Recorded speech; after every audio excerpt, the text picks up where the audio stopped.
The trade war has officially begun. So many, told us, nah, he's not actually going to do it. This is just a negotiating tactic. But indeed, Trump has officially signed the tariffs into place, and that means disaster for our economy. Put simply, in this segment, we'll go through the specifics of the Canadian reaction, not just the reactions we've seen before, but actually economically what they're going to do. We'll look at the Mexican president's initial reaction. But first, I want to show you something that's honestly sad. So, of course, we've had a very long-standing positive relationship with Canada. And what you're going to see here is while the national anthem is played at a hockey game in Canada, while normally there's the utmost respect for the national anthem, the crowd boos. It's less the anthem, but Donald Trump. And this, I think, is a quick representation of the heightened and unnecessary tensions between our two countries now, and then also our tension with Mexico. And I do have new economic data on what this could mean in your life as we go through the segment. If you appreciate these updates and you appreciate this show, I would appreciate you clicking the subscribe button if you haven't yet.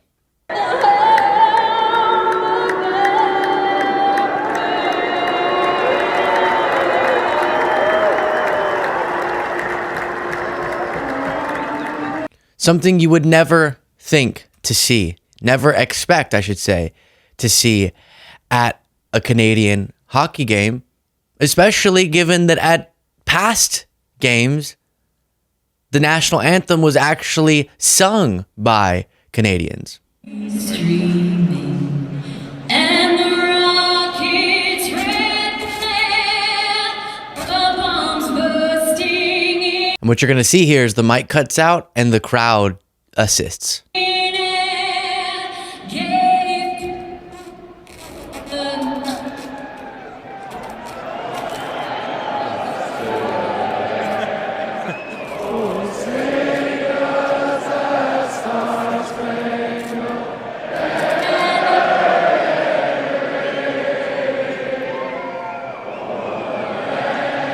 So because Trump misunderstands a highly advantageous relationship economically that we have with Canada, the intertwinement of our economies that has led to a really good situation for both of us, he's now antagonizing them such that they're doing something I never want to hear, which is people booing the U.S. national anthem. But again, really, it's them booing Donald Trump. That's what's going on. President Sheinbaum also responded. You can see here on X, she posted, but it's in Spanish, so let me jump over to a translation. We categorically reject the White House's slander against the Mexican government of having alliances with criminal organizations, as well as any intention of intervention in our territory. And then you jump forward. I instruct the Secretary of Economy to implement Plan B that we have been working on, which includes tariff and non-tariff measures in defense of Mexico's interests. Nothing by force, everything by reason and right. One thing she said was problems are not solved by imposing tariffs, but by talking and dialoguing, as we did in recent weeks with your State Department to address the phenomenon of migration, in our case, with respect for human rights. The graph that President Trump has been posting on social media about the decline in migration was created by my team, which has been in constant communication with his. So on one end, you have Canadians going from singing our national anthem when the mic cuts out to booing it. And on the other, or that's to our north, and then to our south, we have a relationship with Mexico that is really important that we have good diplomacy with, because we need to address problems that they can help us with as it pertains to migration. Something Trump says this is about, but actually he's antagonizing them and pushing them away from the negotiating table, not to mention the economic impact of, for all three countries, this. And I've seen some MAGAs say things to the effect of, haha, Mexico and Canada think they can win a trade war against us? Ha ha. No. And they'll compare GDPs, for example. Yeah, of course, we could do more damage to any other country, technically, than they could to us. That doesn't mean in the meantime that they wouldn't be able to do a ton of damage to us, and doing damage to our allies, countries, and economies for damage's sake doesn't make any sense. What is the, oh, but Trump's showing how strong it is? Yeah, every president could have done this. He's not uniquely strong. They just realized it would only cause an economic disaster that we're yet to see. I'm afraid of what's going to happen when the stock market opens on Monday. And we're going to see over the coming days just how catastrophic this can be. Trudeau now speaking on this. Tonight, I am announcing Canada will be responding to the U.S. trade action with 25% tariffs against $155 billion worth of American goods. This will include immediate tariffs on $30 billion worth of goods as of Tuesday, followed by further tariffs on $125 billion worth of American products in 21 days' time to allow Canadian companies and supply chains to seek to find alternatives. Ce soir, j'annonce la réplique du Canada. All of this for what? What is it getting us? BC Premier David Eby saying, for our first of many steps, effective today, I have directed BC liquor sales to immediately stop buying American liquor from red states. Liquor store employees will be removing the most popular of these brands from government store shelves. All right. And as we continue through some of these updates, we touch back in with Trudeau. Beyond that, it will have real consequences for you, the American people. As I have consistently said, tariffs against Canada will put your jobs at risk, potentially shutting down American auto assembly plants and other manufacturing facilities. They will raise costs for you, including food at the grocery stores and gas at the pump. They will impede your access to an affordable supply of vital goods crucial for U.S. security, such as nickel, potash, uranium, steel, and aluminum.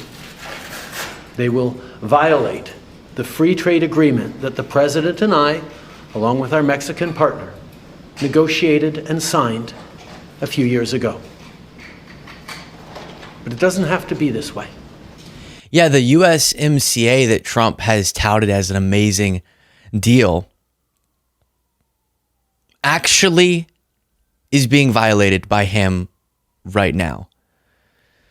Doug Ford saying every year LCBO sells nearly $1 billion worth of American wine, beer, spirits, and seltzers. Not anymore. Starting Tuesday, we're removing American products from LCBO shelves. As the only wholesaler of alcohol in the province, LCBO will also remove American products from its catalog, so other Ontario-based restaurants and retailers can't order or restock U.S. products. There's never been a better time to choose an amazing Ontario-made or Canadian-made product. As always, please drink responsibly. And then let's see, what else? Midas Touch reporting that Canadians are apparently calling arenas demanding they take down the American flag. Meanwhile, Trump posting, we pay hundreds of billions of dollars to subsidize Canada. Why? There's no reason. We don't need anything they have. We have unlimited energy, should make our own cars, and have more lumber than we can ever use. Without this massive subsidy, Canada ceases to exist as a viable country. Harsh but true. Therefore, Canada should become our cherished 51st state. Much lower taxes and far better military protection for the people of Canada and no tariffs. This seems to be, if we had to get in the mind of Trump, this seems to be maybe the only outcome he's looking for. Them being the 51st state, which is not a reasonable prospect, is not happening. And they've made that very clear, obviously. But trying to tank their economy and in the process tanking ours, because we're in a trade war with our three biggest trading partners, which with all of the might of the United States still is going to hurt a lot, is not the path to making them the 51st state, because there is no path. And he's incorrect.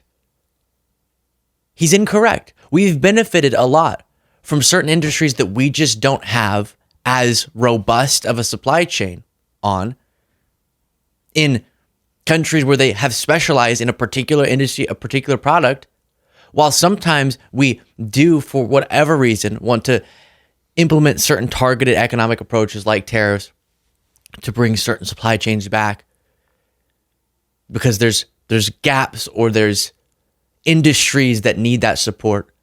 That's different than we don't think we should import anything, which is kind of what he's proposing with such an economic approach. And just the fundamental fact is we don't even have the workforce to produce all of the things that are purchased by the country. And number two, if we did, everything would be so exorbitantly more expensive because we wouldn't get to take advantage of the specialized efficiency in certain countries and industries, just like how we have certain industries in our country that are more robust and thus get purchased from. And then he talks about energy. He's all about energy costs coming down. I can tell you, going after the country that's our number one oil importer is Canada. So we're importing more than from any other country, the most amount of oil from Canada. And then Mexico overall is our number one trading partner. They could do a lot of economic damage. And why if we were trying to stop, a humanitarian violation, or if we were in a clash that was leading to war, or I'm trying to imagine other scenarios, and we have to undergo the economic pain to punish these other countries. Okay, but that's not the dynamic between Canada and Mexico and us. And if it really is, I want to make Canada a state, then we are all about to suffer a lot economically for his delusional goal. And again, every time he talks about subsidizing other countries, he's just talking about trade deficits. And whenever you are a much wealthier country, it stands to reason that you'll have more money to buy more stuff, bring more stuff in, than the other less wealthy countries have to bring stuff into their country. Trump posted the tariff lobby, headed by the globalists and always wrong. Wall Street Journal is working hard to justify countries like Canada, Mexico, China, and too many others to name continue the decades-long ripoff of America, both with regard to trade, crime, and poisonous drugs that are allowed to so freely flow into America. Those days are over. The USA has major deficits with Canada. Mexico and China owes $36 trillion. Of course, Trump added more to the debt than anyone, and we're not going to be this stupid country any longer. And we are going to see an exacerbated debt. We are going to see a weakening of our economic strength because of the actions he's taking. A little bit of economic research, the Tax Foundation saying that President Trump's tariffs would shrink economic output by 0.4%. And this is initial estimates based off of just Trump's proposal. But then Trump is saying he's going to scale up his tariffs if other countries respond, which they're responding. So the ceiling can go up and up and up. Increase taxes by $1.2 trillion between 2025 and 2034 on a conventional basis, amounting to an average tax increase of more than $830 per U.S. household. So if that's our starting point, and then we see response, we're looking at something catastrophic. So much so that hedge funds are making unprecedented multi-billion-dollar bets against the U.S. stock market, signaling expectations of a devastating crash that could wreak havoc on retirement savings across America. Trump is causing people to literally bet against America economically. So the guy who got elected to bring costs down is spiking prices, saying that Americans will understand because it's due time that we punish Canada for being so nice to us. This is scary. It's a crisis. I'll be with you every step of the way. Share your thoughts in the comments.